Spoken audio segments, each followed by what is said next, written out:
Well, hello speech parents. I'm Mark Lowrie, and I wanted to do a quick little video just to introduce myself, tell you a little bit about the class and some of my expectations for distance learning for this year for speech class. We're obviously in a very unique situation at the start of this school year. It's nothing that any of us wanted, especially coming off the spring and how the school year ended last year.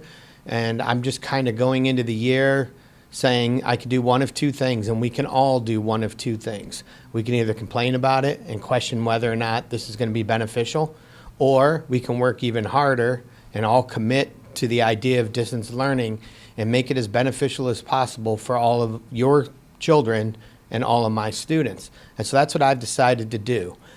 We've made a lot of adjustments to the curriculum. We've added some technology. My goal is to do the best job I can to carry on our curriculum, but make it a meaningful experience for your sons and daughters. So before I start, I thought I'd tell you a little bit about myself.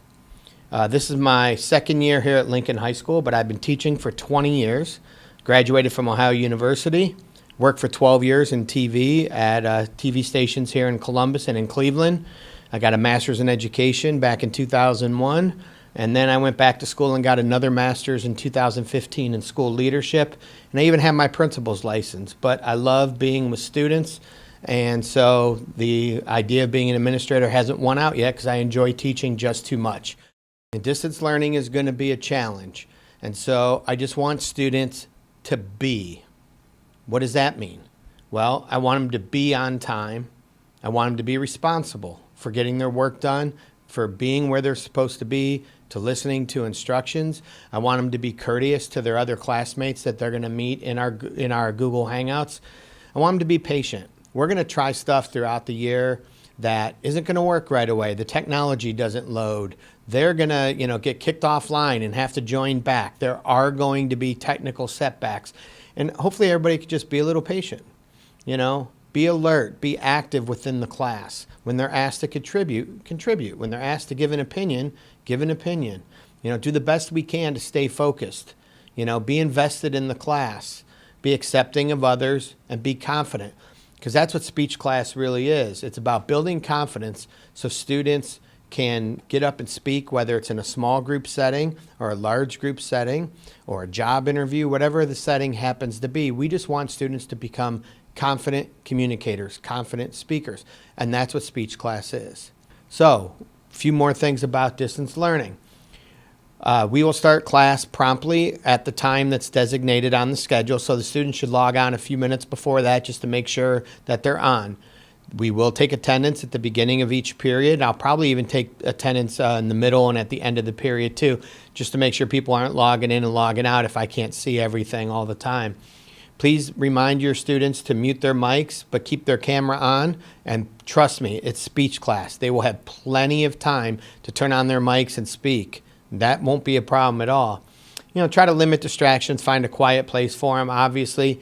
And we want people to dress for school. That doesn't mean dress up, but we don't want people still laying in bed, blankets, pillows. That's not an educational setting. We want them to be at a desk or at a table or in a quiet place where they're comfortable, where there are limited distractions, and that they're ready to learn on any given day.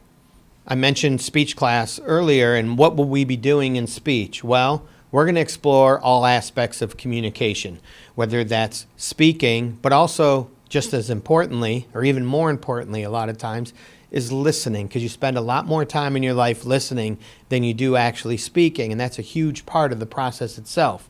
We're going to talk about nonverbal communication, symbolic communications, every aspect of the communication model that there is.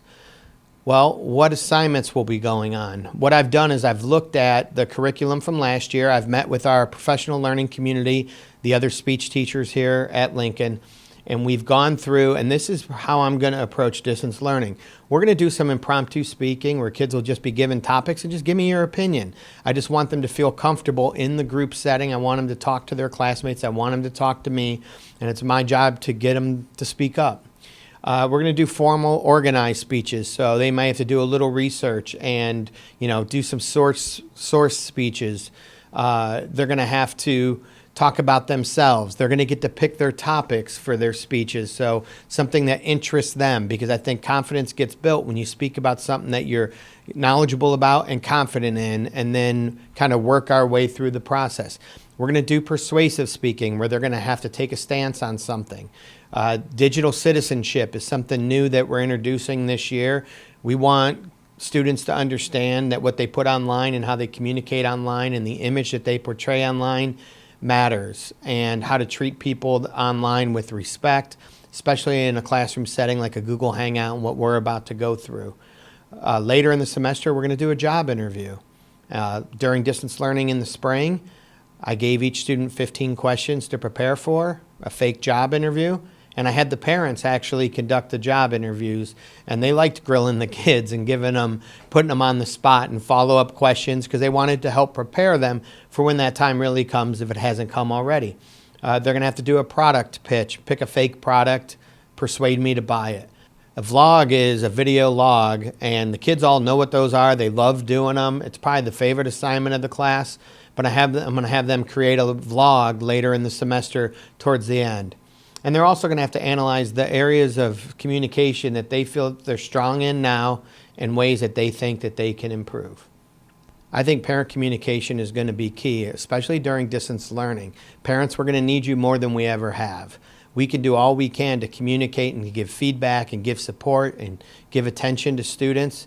But if they're not getting online, they're not checking their emails, they're not doing what they're supposed to do, they don't buy into the concept of distance learning, it's going to make it very difficult. This should be an A or F class.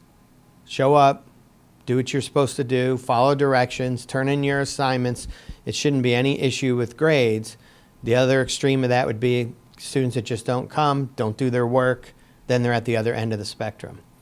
But here's what I suggest that you do. I suggest that you join and monitor the Google Classroom. I put everything in Google Classroom.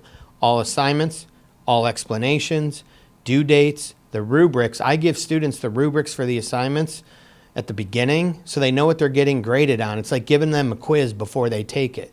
All presentations will be posted in Google Classroom, so you'll have the ability to either go onto the student's Google Classroom or their Flipgrid, which I'll teach them how to use, and you'll be able to watch the work that your son or daughter's doing.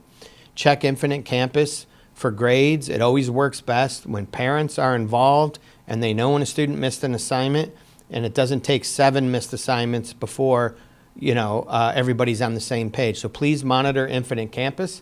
Please check the school website. They just had teachers update their teacher portals. So the calendar with due dates will be linked within the portal. So between Google Classroom and Infinite Campus and the portal, you can also email me. My email's right there, and I'm an obsessive email checker. So there's a million ways that we could stay in communication. We can all pull through this. We can make this a beneficial experience for your sons and daughters. And if you ever have any questions or you need anything, just reach out to me and let's work through this together. We can do this. It's going to be a great experience.